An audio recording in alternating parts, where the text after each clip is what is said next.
ശരിക്ക് പ്രാചീന മധ്യകാല ഇന്ത്യയിൽ ഉണ്ടായിരുന്നു എന്ന് നമ്മൾ ഇപ്പോൾ ഈ ഉണ്ടായിരുന്നു എന്ന് പറയേണ്ടതുണ്ട്. അന്ന് ചോദ്യം ചെയ്യപ്പെട്ടിട്ടോ എന്ന ചോദ്യങ്ങളും നിലവിലുണ്ട്. അതുകൂടി നമ്മൾ കാണേണ്ടതുണ്ടെന്നുള്ളതാണ്. അങ്ങനെയുള്ള വാസ്തവത്തിൽ ഇന്ന് വേണമെങ്കിൽ സിവിൽ നിയമം എന്ന് വിളിക്കാവുന്ന, അന്നത്തെ സിവിൽ കോഡ് എന്ന് വിളിക്കാവുന്ന തരത്തിലുള്ള ഈ പറഞ്ഞ ആശയങ്ങൾ എങ്ങനെയാണ് വേഷം മാറി വേഷപ്രച്ഛന്നതയോടെ സമകാലത്ത് രൂപപ്പെടുന്നത് എന്നത് സാംസ്കാരിക പ്രവർത്തകർക്ക് നല്ല ബോധ്യമുണ്ട്. നമ്മുടെ സാംസ്കാരിക പ്രക്രിയയിൽ ഇതിൻ്റെ നിരന്തരമായ ഇടപെടൽ, ഒരുപക്ഷെ ഇപ്പോൾ നമ്മൾ സൂചിപ്പിക്കുന്ന, നമ്മളിപ്പോൾ കണ്ട നീതിന്യായ വ്യവസ്ഥയിലടക്കം അതിനെ കൂടി മാറ്റിമറിക്കാവുന്ന തരത്തിലുള്ള നിലപാടുകൾ നമ്മളിപ്പോൾ കണ്ടുവരുമ്പോൾ ഒരുപക്ഷെ അതിന് പാതയൊരുക്കിയത്, അതിന് അടിത്തറ ഒരുക്കിയത് വളരെ സുദീർഘമായ അത്തരമുള്ള സാംസ്കാരിക പ്രക്രിയയ്ക്ക് ഒരു ദീർഘചരിത്രമുണ്ട്. വളരെ പിന്നിലേക്ക് നമ്മൾ പോകേണ്ടി വരും. പ്രത്യേകിച്ച് കേരളം പോലെ ഒരു പ്രദേശത്ത് ആചാരങ്ങളുടെ രൂപത്തിൽ സാമൂഹ്യ ജീവിതത്തിൻ്റെ, ദൈനംദിന ജീവിതത്തിൻ്റെ, നമ്മുടെ നിത്യവ്യവഹാരത്തിലെ, നമ്മുടെ ദൈനംദിന ജീവിതത്തിലെ ഇടപെടലുകൾ, സാംസ്കാരിക മുദ്രകൾ വഴിയുള്ള ഇടപെടലുകൾ എങ്ങനെയാണ് ഈ രാഷ്ട്രീയത്തിൻ്റെ മറ്റൊരു മുഖത്തിലേക്ക്, ഈ നിലപാടിൻ്റെ മറ്റൊരു മുഖത്തിലേക്ക് നമ്മളെ നയിച്ചതെന്ന് ഇപ്പോൾ നമ്മൾ ദൈനംദിനം അനുഭവിക്കുന്ന ആളുകളാണ്. സൂചിപ്പിക്കുന്നത് ഇന്ത്യൻ പീനൽ കോഡ് ഭാരതീയ ന്യായ സംഹിതയാകുന്നു എന്നത്, അല്ലെ ന്യായ എന്നത് പ്രത്യേകിച്ച് നോക്കേണ്ടതുണ്ട്. നമ്മുടെ പ്ലാനിംഗ് ബോർഡ് മെമ്പർ നേരത്തെ ഉണ്ടായിരുന്നല്ലോ, ഇന്ത്യൻ പ്ലാനിംഗ് സംഗതിയെ നീതി ആയോഗ് ആകുന്നത്. ഈ പദങ്ങൾ നേരത്തെ സൂചിപ്പിച്ചതുപോലെ പഴയ പദാവലി മാത്രമല്ല, പുതിയ കാലത്ത് രൂപപ്പെടുന്നത്, അത് ഭാഷ ഒന്നാന്തരം ആയുധമായിട്ട് ഈ പ്രക്രിയയ്ക്ക് എങ്ങനെയാണ് ബ്രാഹ്മണി ഹെജിമണി സംസ്കാരത്തിൽ ഇടപെടുന്നത് എന്നുള്ളതിൻ്റെ നല്ല സൂക്ഷ്മമായ തെളിവുകൾ നമുക്ക് ഭാഷയിൽ അന്വേഷിച്ചാൽ കിട്ടും. ഭാഷയിൽ അത് വളരെ ഭംഗിയായിട്ട് കടന്നു വരുന്നുണ്ട്. എന്തുകൊണ്ടാണ് സമകാല മലയാളി കുറെ കൂടി ജാർഗണായിട്ടുള്ള സംസ്കൃത പദങ്ങളിലേക്ക് പോകുന്നുണ്ട്? പരിശോധിച്ചാൽ അറിയാം. ഞാൻ ലേഖനങ്ങളിലൊന്നും ഞാൻ പേര് പറയുന്നത് ഉചിതമല്ലാത്തത് കൊണ്ട്, നമ്മൾ നിത്യം വായിക്കുന്നവരായതുകൊണ്ടും മാധ്യമങ്ങളിൽ വന്നിരിക്കുന്ന ഇതിഹാസ സംബന്ധിയായ രചനകളിലൊക്കെ തന്നെ ഈ ഒരു ഘട്ടത്തിൽ നമ്മൾ പരിഷ്കരിച്ച് മാറ്റിയ വാക്കുകളെ, പദങ്ങളെ വളരെ ബോധപൂർവമായിട്ട് തിരിച്ചു കൊണ്ടുവരുന്ന ഞാൻ 1, 2, 3 നമ്പർ ഇട്ട് പോകാൻ ആഗ്രഹിക്കുന്നത്, ഒന്ന്, ഭാഷ അതിൻ്റെ പ്രധാനപ്പെട്ട ടൂളായിട്ട്, ഉപകരണമായിട്ട് പ്രയോജനപ്പെടുത്തുന്നു എന്നത് നമ്മൾ കാണേണ്ടതുണ്ട്. പേരിൽ എന്തിരിക്കുന്നു എന്നത്, പേരുകളെല്ലാം തിരിച്ചു വരികയാണ്. ഇപ്പോൾ നമ്മുടെ LKG മുതലുള്ള ക്ലാസ്സുകളിലെ കുഞ്ഞുങ്ങളുടെ പേര്, നമ്മുടെയൊക്കെ വീടുകളിലെ കുഞ്ഞുങ്ങളുടെ പേരുകൾ പരിശോധിച്ചാൽ വളരെ ഭംഗിയായിട്ടത് നല്ല വൃത്തിക്ക് തിരിച്ചു വരുന്നു. അപ്പം ഞങ്ങളൊക്കെ ഈ 60ഓട് അടുക്കുന്ന ആളുകളാണ്. ഞങ്ങളുടെയൊക്കെ തലമുറയിൽ പേരിടുമ്പോൾ രക്ഷാകർത്താക്കൾക്ക് ഒരു ബോധ്യമുണ്ട്. ഈ ജെൻഡർ പോലും തോന്നരുതെന്ന് പറഞ്ഞ പേരുകൾ നമ്മുടെ വീട്ടിനകത്തൊക്കെ ഉണ്ട്. അപ്പം എനിക്കൊക്കെ പേരിടുമ്പോൾ എന്താണ് എന്ന്, ഏത് വിഭാഗമാണെന്ന് അറിയരുത് എന്ന നിഷ്ഠയോടുകൂടി, ഒരുപക്ഷെ മയ്യനാടിന് തൊട്ടടുത്ത പ്രദേശത്ത് ജീവിക്കുന്ന ആളുകൾ എന്ന നിലയിൽ ഏറ്റവും കൂടുതൽ അത്തരം പേരുകൾ ഉണ്ടായൊരു സ്ഥലം മയ്യനാടാണ്. മയ്യനാട് ഓരോ വീട്ടിലും ഉണ്ടായി, അങ്ങനെ വെറുതെ ഉണ്ടായതല്ല. ശ്രീനാരായണ ഗുരു ഇങ്ങനെ നടന്നു പോയ, മീൻ വെള്ളം കലക്കി ഒഴിച്ച മലയാളി സ്ത്രീകളുള്ള പ്രദേശത്ത് അങ്ങനെയാണ് അദ്ദേഹത്തെ നേരിട്ടത്. അങ്ങനെയായിരുന്നു. ഇഴവ സ്ത്രീകൾ തന്നെ അദ്ദേഹത്തെ മീൻവെള്ളം കലക്കി ഒഴിച്ചതായിട്ട് CV കുഞ്ഞിരാമൻ്റെയും C കേശവൻ്റെയും രചനകൾ നമ്മൾ പിൽക്കാലത്ത് വായിച്ചെടുക്കുന്നു. അങ്ങനെയുള്ള പ്രദേശത്തിൻ്റെ ഒരു മനേക്ഷ എന്നൊരു 10ഓ 12ഓ ആളുകൾക്ക് പേരുണ്ട്. ഞാൻ പ്രായോഗിക തലത്തിൽ നമ്മൾ മണ്ണിൽ തൊടുന്ന ഇത്തരം അനുഭവങ്ങളിലേക്കാണ് എങ്ങനെയാണ് അതിവിദഗ്ധമായിട്ട്, അതിൽ നിന്ന് പുതിയ കാലത്ത് നമ്മൾ ആ പേരുകളൊന്ന് പരിശോധിക്കാം. വിശദാംശങ്ങളിലേക്ക് പോകുന്നില്ല. നമ്മുടെ പുതിയ കാലത്തെ കുഞ്ഞുങ്ങളുടെ പേര് വരുമ്പോൾ നേരത്തെ സൂചിപ്പിച്ച എന്നോ തൂത്തുകളഞ്ഞ ജാതിയൊക്കെ ചിറകും വാലും മുളച്ച് ഇങ്ങനെ തിരിച്ചു വരുന്നു എന്ന് മാത്രമല്ല, കൃത്യമായിട്ട് അഡ്രസ്സ് ചെയ്യാവുന്ന വിധത്തിൽ, ഏത് വിഭാഗത്തിലേന്ന് തിരിച്ചറിയാവുന്ന വിധത്തിലേക്ക് വരുന്നു. അത് തെരഞ്ഞെടുപ്പ് കാലത്ത് നമ്മൾ ചിത്രങ്ങൾ പരിശോധിച്ചാൽ, പ്രത്യേകിച്ച് സ്ത്രീകളുടെ ഇവിടുന്ന് അങ്ങോട്ടല്ലേ കാണുള്ളൂ നമ്മുടെ മിക്കവാറും. ഇപ്പോഴാണോ നമ്മൾ വലിയ ചിത്രങ്ങൾ വെക്കുന്നത്? തെരഞ്ഞെടുപ്പിലെ സ്ഥാനാർത്ഥികളുടെ ഇവിടെ മുതലാണ് നമ്മൾ ഭൂരിപക്ഷം ചെറിയതായിട്ട് കാണുന്നത്. ആ പോസ്റ്റർ നോക്കിയാൽ കൃത്യമായിട്ട് ഏത് വിഭാഗത്തിലെ സ്ത്രീ എന്ന് തിരിച്ചറിയാവുന്ന തരത്തിലേക്ക് തെരഞ്ഞെടുപ്പിന്റെ ചിത്രപാഠങ്ങളിൽ പോലും, തെരുവിലെ നമ്മൾ കാണുന്ന തെരഞ്ഞെടുപ്പിലെ ചിത്രപാഠങ്ങളിൽ പോലും തെളിയുന്ന ജാതി പാഠങ്ങളും ജാതി സൂക്ഷ്മതകളും നമ്മൾ തിരിച്ചറിയുന്നവരാണ്, ബോധ്യപ്പെടുന്നവരാണ്. അതിലേക്ക് വരുന്നുണ്ട്. അത് സംസ്കാരത്തിന്റെ രണ്ടാമത്തെ ഘട്ടം എന്ന നിലയിൽ അതിനെ കാണേണ്ടതുണ്ട്. 3 ഐഡിയോളജിക്കൽ സ്റ്റേറ്റ് അപ്പാരറ്റ്സ്, അതിന് പ്രത്യയശാസ്ത്ര മർദ്ദന ഉപകരണങ്ങൾ, ഭരണകൂടത്തിന്റെ ഉപകരണങ്ങൾ മർദ്ദന സ്വഭാവത്തിലേക്ക് മാറുന്നതിൻ്റെ ഒരു ലക്ഷണമാണ് നമ്മളിപ്പോൾ ഈ കോടതി വ്യവഹാരങ്ങളിലെല്ലാം കാണുന്നത്. ഇനി ഇതിലും ഭംഗിയായിട്ട്, ഇതിലും വൃത്തിയായിട്ട്, ഭംഗി എന്ന വാക്ക് ഉപയോഗിച്ചുകൂടെ അവിടെ, ഇതിലും വൃത്തിയായിട്ട്, ഇതിലും സൂക്ഷ്മതയോടുകൂടി തന്നെ ഉത്തരവുകളടക്കം വരുന്ന ഉത്തരവുകളുടെ അടക്കമുള്ള ഭാഷയുടെ സൂക്ഷ്മതയിലേക്ക് പോയാൽ അത് നല്ല വൃത്തിയായിട്ട് വെളിപ്പെടുകയോ വെളിച്ചപ്പെടുകയോ ചെയ്യുന്നത് നമ്മൾ തിരിച്ചറിയുന്നുണ്ട്. കാണേണ്ടത് ധർമ്മശാസ്ത്രങ്ങൾ എന്ന പേരിൽ നേരത്തെ ഇതൊക്കെ സൂചിപ്പിച്ചുകൊണ്ട് വിശദാംശങ്ങളിലേക്ക് ഞാൻ പോകുന്നില്ല. നമുക്കറിയാവുന്ന പാണ്ഡുരംഗ വാമന കാനെയുടെ വലിയ പുസ്തകം 6500 പേജുകളുള്ള 7 വോളിയം എന്ന് അവരവകാശപ്പെടുന്ന 4 വോളിയം മാത്രം കിട്ടിയിട്ടുള്ള 1930 1 വോളിയോ എനിക്കൊന്ന് 1962 അതിന്റെ അവസാന വോളിയോ കിട്ടിയിട്ടുള്ള ഇന്ത്യ മഹാരാജ്യത്ത് കിട്ടിയിട്ടുള്ള പിന്നീട് അനേകം പഠനങ്ങൾ ഇതിന്റെ തുടർച്ചയിൽ നമ്മൾ കാണുന്നുണ്ട്. ഇതൊക്കെ തന്നെ ആധികാരികം എന്ന മട്ടിൽ ഗൂഗിളിൽ സെർച്ച് ചെയ്തോളൂ. ആധികാരികം എന്ന മട്ടിൽ ഗൂഗിൾ ആധികാരികം എന്നുള്ള ചോദ്യം അവിടെ നിൽക്കട്ടെ. പക്ഷെ ആധികാരികം എന്ന മട്ടില് ഇങ്ങനെ ഇന്ത്യ മഹാരാജ്യത്തെ ഇൻഡോളജിസ്റ്റുകൾ നിരന്തരം ഉദ്ധരിച്ചുകൊണ്ട് മാത്രമല്ല എഴുതുന്ന എഴുത്തുകളിലൊക്കെ തന്നെ അത് ആധികാരികം എന്ന് ഞാൻ പറയപ്പെടുന്ന എന്ന ഒരു രാഷ്ട്രീയ പദം സൂക്ഷ്മതയിൽ ഉപയോഗിച്ചത് പറയപ്പെടുന്ന എന്നേ പറയാനാവുള്ളൂ. അങ്ങനെ പറയപ്പെടുന്ന പുരാതന മധ്യകാല അല്ലെങ്കിൽ പ്രാചീന മധ്യകാല ഇന്ത്യയിൽ ഉണ്ടായിരുന്നു, നിലവിലുണ്ടായിരുന്നു, കസ്റ്റമൈസ് ചെയ്തിരുന്നു എന്ന് നമ്മൾ പറയപ്പെടുന്ന തരത്തിലുള്ള ഈ ധർമ്മശാസ്ത്രങ്ങൾക്ക് അത് ഓരോന്നാണ്. ആപത് സംഘവും ഗൗതമ ധർമ്മസൂത്രവും ബൗദ്ധായ ധർമ്മസൂത്രവും വസിഷ്ഠ ധർമ്മസൂത്രവും ഒക്കെ നമ്മുടെ മുമ്പിൽ നിൽക്കുകയാണ്. നമ്മുടെ ലഭ്യമായിട്ടുള്ള അനേകായിരങ്ങൾ ഉണ്ട് എന്ന് പറയുന്നു, ധാരാളമായി ഉണ്ടായിരുന്നു എന്ന് പറയുന്നു. ലഭ്യമാകുന്നതൊക്കെ എന്ന് ഇപ്പം നമ്മളോട് ആണയിടുന്നത് നിഘണ്ടുക്കൾ അടക്കം, പ്രത്യേകിച്ച് പുരാണ നിഘണ്ടു അടക്കമുള്ള നിഘണ്ടുക്കൾ പരിശോധിച്ചാൽ ഇതൊക്കെ വളരെ സൂക്ഷ്മതയിൽ നമ്മളോട് നിരന്തരം ആണയിട്ടുകൊണ്ടേയിരിക്കുന്നു എന്നുള്ളതാണ് ഒരു ഭാഗത്ത്. അതൊക്കെ ആധികാരികമാണ്. അച്ചടിക്കുകയും ഗ്രന്ഥരൂപത്തിൽ വരികയും ചെയ്തു കഴിയുന്നത് എല്ലാം തന്നെ ആധികാരികം എന്ന ധാരണയിലാണ് നമ്മൾ ഏറ്റെടുക്കുന്നത്. അങ്ങനെ ആധികാരികം എന്ന മട്ടിൽ നമ്മളിലേക്ക് എത്തുന്ന ഈ ആശയങ്ങൾ വാസ്തവത്തിൽ ധർമ്മശാസ്ത്രങ്ങളെയൊക്കെ സംബന്ധിച്ച് ജൈമിനിയൊക്കെ മുന്നോട്ട് വയ്ക്കുന്ന ആശയം അത് നിയമപരവും ധാർമ്മികവുമായിട്ടുള്ള നമ്മുടെ മനുഷ്യരുടെ പെരുമാറ്റങ്ങളെ അടക്കം ദൈനംദിന ജീവിതത്തിൽ പാലിക്കേണ്ട ജീവിത മര്യാദകളെയൊക്കെ അതിനെക്കുറിച്ചൊക്കെയുള്ള നിർദ്ദേശങ്ങൾ എന്ന തരത്തിൽ സ്വീകരിക്കേണ്ട ഒന്നിനെയാണ് വാസ്തവത്തിൽ നമ്മൾ അത് ഒരു ന്യായ സംഹിതയാണ് എന്ന മട്ടിൽ, എല്ലാവരും പരിപാലിക്കപ്പെടേണ്ടതാണ് എന്ന മട്ടിൽ, എല്ലാവരും സ്വീകരിക്കേണ്ടതാണ് എന്ന മട്ടിൽ നമ്മുടെ മുമ്പിലേക്ക് എത്തുന്നതും ഇപ്പോൾ നമ്മൾ പ്രത്യയശാസ്ത്ര മർദ്ദന ഉപകരണങ്ങളിലൂടെ കൃത്യമായിട്ട് പൗരരിലേക്ക് എത്തിച്ചേരുകയും ചെയ്യുന്നത്. വെറുതെയല്ല ഇന്ത്യൻ ഭരണഘടന ഇത്ര ബൃഹത്തായത്.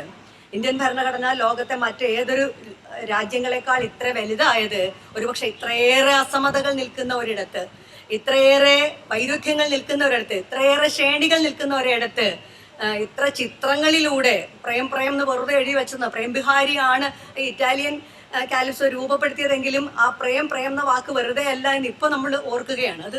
അത് തുടരുന്നത് എങ്ങനെയെന്നുള്ള ചോദ്യത്തിനാണ് ആഴമുള്ള വായനയും സൂക്ഷ്മതയുള്ള വായനയും അനിവാര്യമാണ്. ഒരിക്കൽ ഏറ്റവും പ്രധാനപ്പെട്ട ഒരാൾ ഞങ്ങളോട് വിഷ്ണുവോട് പറഞ്ഞത് അടിയന്തരമായിട്ട് സംസ്കൃതം കോഴ്സ് തുടങ്ങുക, സംസ്കൃത ഭാഷ പഠിക്കുക. ഈ നേരിയ പഠനം കൊണ്ട് കിട്ടിയ ഒരു വെളിച്ചം ചെറുതല്ല, പക്ഷെ ആഴത്തിൽ അത് പഠിക്കുകയും ആഴത്തിൽ തിരിച്ചറിയുകയും പൂർണ്ണാർത്ഥത്തിൽ തിരിച്ചറിയുകയും സമഗ്രതയിൽ വായിക്കുകയും ചെയ്യേണ്ടതുണ്ടെന്നുള്ളതാണ് ചേർത്ത് വെച്ച് പറയാനുള്ളത്. അതുകൊണ്ട് ഭരണഘടനയിലെ എല്ലാ പേജിലും പ്രേം എഴുതിയത് പ്രേം ബിഹാരിയുടെ പേരാണെങ്കിലും ഈ പ്രേം എന്നുള്ള എഴുതി വെച്ചാൽ മാത്രമല്ല, അത് നമ്മൾ പ്രയോഗതലത്തിലേക്ക് എങ്ങനെ പോകാം എന്നുള്ളതിന്റെ സൂചനയാണ് ശ്യാമിവിടെ പറഞ്ഞ് അവസാനിപ്പിച്ചത്. അതിന്റെ സൂക്ഷ്മതയിലേക്ക് നമ്മൾ പോകേണ്ടതുണ്ട്.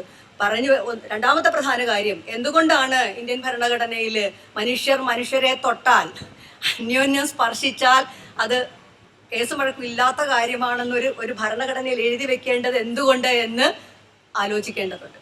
അതിന്റെ അർത്ഥം തൊടുക മാത്രമല്ല, കണ്ണിൽ പെട്ടാൽ ഉണ്ടാകുന്ന കാര്യമാണ് പറഞ്ഞത്. കണ്ണിൽ പെട്ടാൽ പോലും, ചിലരുടെ കണ്ണിൽ പെട്ടാലോ വഴി നടക്കാനോ, അതൊന്നും നമുക്ക് വിദൂര ചിത്രങ്ങളൊന്നും അല്ല, അതുപോലും ഉണ്ടായിരുന്ന ഒരു സാഹചര്യത്തിൽ നിന്ന് മനുഷ്യർ ഇവിടം വരെ എത്തി. ഞാൻ ശ്യാമിനോട് ഇതൊക്കെ യോജിക്കുമ്പോൾ തന്നെ മനുഷ്യർ ഇവിടം വരെ എത്തിയത് എന്നുള്ളതിനെ നമ്മൾ കാണാതിരിക്കരുത് എന്നുകൂടി ചേർത്ത് പറയേണ്ടതുണ്ട്. വലിയ പോരാട്ടങ്ങളിലൂടെ നമ്മൾ ഇവിടം വരെ എത്തി. പക്ഷെ ഇതൊട്ടും സെമിക്കോളൻ മാത്രമാണ്, ഫുൾ സ്റ്റോപ്പോ അല്ലെങ്കിൽ ഡോട്ടോ എല്ലാം നമ്മൾ കാണേണ്ടതുണ്ട്. തുടരുന്നു എന്നുള്ള അർത്ഥത്തിൽ മാത്രമല്ല, കൂടുതൽ ശക്തമായിട്ട് രാഷ്ട്രീയ വിവേചനത്തോടെ, നേരത്തെ സംഗീത ആവർത്തിച്ച് പറഞ്ഞ വാക്കാണ് ആവർത്തിക്കാനുള്ളത്, തികച്ചും രാഷ്ട്രീയ വിവേചനത്തോടെ ഏറ്റെടുത്ത് മുന്നോട്ട് പോകേണ്ട വലിയൊരു സന്ധിയിലാണ് നമ്മളിപ്പോൾ നിൽക്കുന്നത് എന്നുള്ളതാണ്. അന്യോന്യം തൊടുക മാത്രമല്ല, നേരത്തെ സൂചിപ്പിച്ച വൃദ്ധരെ സംരക്ഷിക്കണമെന്ന്, മാതാപിതാക്കളെയും വൃദ്ധരെയും സംരക്ഷിക്കണം എന്നുകൊണ്ട് ഒരു ഭരണഘടനയിൽ എഴുതി വെച്ചു എന്ന്, ഇത്ര ദീർഘമായ മനുഷ്യാവകാശ പ്രശ്നങ്ങളുടെ അതിസൂക്ഷ്മതയിൽ ഇത്രയധികം ചർച്ച എന്തുകൊണ്ട് ഒരു ഭരണഘടനയിൽ ഉണ്ടായി എന്നുള്ള ചോദ്യത്തിന് ഉത്തരമാണ് ഇത്രയും നേരം നമ്മൾ കേട്ടുകൊണ്ടേയിരുന്നതിന്റെ പൊരുൾ അന്വേഷിച്ചു പോയാൽ. പക്ഷെ എന്താണ് അതിന്റെ സാധ്യത എന്ന്, ധർമാർത്ഥ കാമ മോക്ഷാണാം ഉപദേശ സമന്വിതം പൂർവവൃത്തം കഥായുക്തം ഇതിഹാസം പ്രത്യക്ഷതേ എന്ന് ഇതിഹാസ ലക്ഷണത്തെ എഴുതി വെച്ചുകൊണ്ട് നമ്മൾ പഠിച്ചുകൊണ്ടേയിരിക്കുന്നു. ധർമാർത്ഥ കാമ മോക്ഷങ്ങളെ സംബന്ധിച്ച് പുരുഷാർത്ഥ കൽപ്പനയാണല്ലോ ധർമ്മശാസ്ത്രങ്ങളുടെ പ്രധാനപ്പെട്ട ഒരു ലക്ഷ്യം. അങ്ങനെയുള്ള ഈ പുരുഷാർത്ഥ ധർമ്മശാസ്ത്രങ്ങളുടെ ആ കൽപ്പനകളെ വീണ്ടും വീണ്ടും പറഞ്ഞുകൊണ്ടിരിക്കുന്ന ഇതിഹാസങ്ങളുടെ മൗനമുദ്രിതമായ സന്ദർഭങ്ങളാണ് ദൈനംദിന ജീവിതത്തെ വ്യാഖ്യാനിക്കാൻ എന്ന് ഞാനടക്കമുള്ള അധ്യാപകർ നിരന്തരം ഇത്തരം മൗനമുദ്രിത സന്ദർഭങ്ങളെ നിരന്തരം വ്യാഖ്യാനിച്ചുകൊണ്ടേയിരിക്കുമ്പോൾ മൗനമുദ്രിതമായ ഒരുപാട് സന്ദർഭങ്ങൾ ഇപ്പറഞ്ഞ എല്ലാ കൃതികളിലും അവശേഷിക്കുന്നു എന്ന് ഞങ്ങളടക്കം പരിശോധിക്കേണ്ടതുണ്ട് എന്നുള്ളതാണ്. വെളിച്ചമാണ് വാസ്തവത്തിൽ പകർന്നു കിട്ടുന്ന വെളിച്ചത്തെ, ആഴത്തിലുള്ള പഠനത്തിലൂടെ പകർന്നു കിട്ടുന്ന വെളിച്ചത്തെ സൂക്ഷ്മ വായനയ്ക്ക്, ജാഗ്രതായ വായനയ്ക്ക്, നൈതികമായ ഉത്തരവാദിത്വത്തോടുകൂടിയുള്ള വായനയ്ക്ക് നമ്മൾ ഈ കൃതികളെ വിധേയമാക്കേണ്ടതുണ്ട് എന്ന് അതിൻ്റെ ഒരു ഭാഗത്ത് പറഞ്ഞു വയ്ക്കുകയാണ്. മനുസ്മൃതി അത് സൂചിപ്പിക്കുന്നത് മാനവധർമ്മശാസ്ത്രം എന്നാണ്. നമ്മൾ ചുരുക്കപ്പേരിട്ടാണ് മനുസ്മൃതി എന്ന് പറഞ്ഞുകൊണ്ടേയിരിക്കുന്നത്.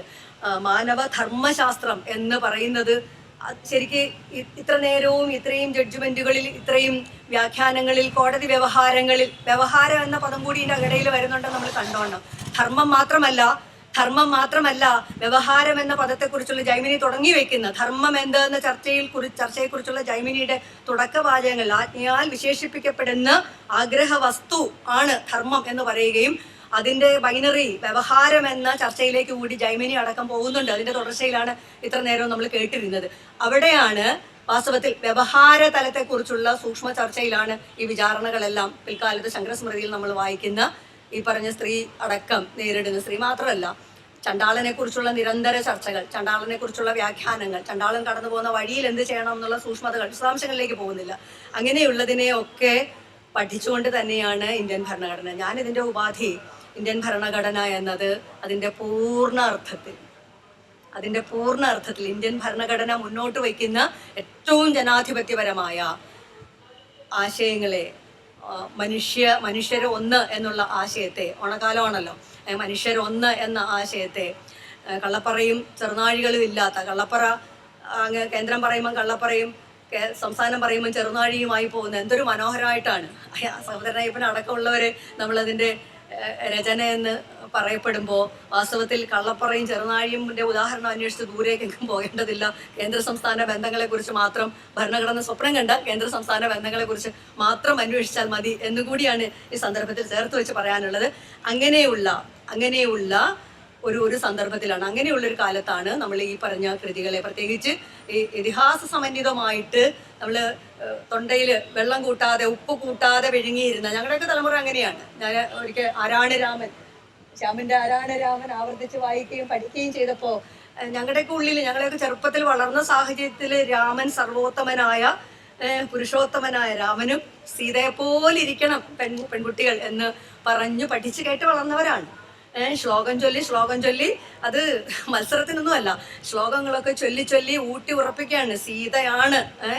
പിന്നീട് ഒരു 10, 12, 13 വയസ്സൊക്കെ ആയപ്പോഴും ഊർമിളയെ കുറിച്ച് എന്താ പറയാത്തെന്ന ചോദ്യം ലേശം കുറി ഒരു വായിച്ചു തുടങ്ങിയപ്പോഴാണ് ഊർമിളയെ കുറിച്ച് നമ്മൾ എന്താ ആലോചിക്കാത്തത്, ഊർമിളയല്ലേ വാസ്തവത്തിൽ വല്ലാത്ത ക്ലേശം അനുഭവിച്ചതെന്ന്, ആശാന്റെ നളിനി അനുഭവിച്ച ഏകാന്ത ദുഃഖം മാതിരി ഓരോ തരത്തിൽ ഏകാന്ത ദുഃഖം അനുഭവിച്ചതെന്നുള്ള ചോദ്യത്തിൽ നിന്നാണ് പിന്നീട് കുറേശ്ശെ നടന്ന് ചന്ദ്രപതി രാമായണത്തിലേക്കും, പിന്നെ കുറേശ്ശെ മാതൃഭൂമി ഇപ്പൊ പ്രസിദ്ധീകരിച്ച ചന്ദ്രപതി രാമായണത്തിലേക്കും, മുല്ല രാമായണത്തിലേക്കും, പിന്നെയും കുറെ കൂടി നടന്ന് നമ്മൾ Navaneetha Dev സെന്നിന്റെ 19th century 18th centuryയിലെ രാമകഥകൾ, സീതായനങ്ങൾ, ഇന്ത്യയിലെ ദളിത് വിഭാഗങ്ങൾക്കിടയിലെ, ഇന്ത്യയിലെ ആദിവാസി മേഖലയിലെ 10, 25-ലധികം സീതായന പാട്ടുകൾ അന്വേഷിച്ചു പോകുമ്പോഴാണ് യഥാർത്ഥ സീതയെക്കുറിച്ചുള്ള അന്വേഷണം എന്താണ് എന്ന് ഒരുപക്ഷെ ഈ ഇതിഹാസ കൃതികളിലോ ഈ ധർമ്മശാസ്ത്രങ്ങളിലോ ഈ ശങ്കരസ്മൃതിയിലോ നമ്മൾ കാണാത്ത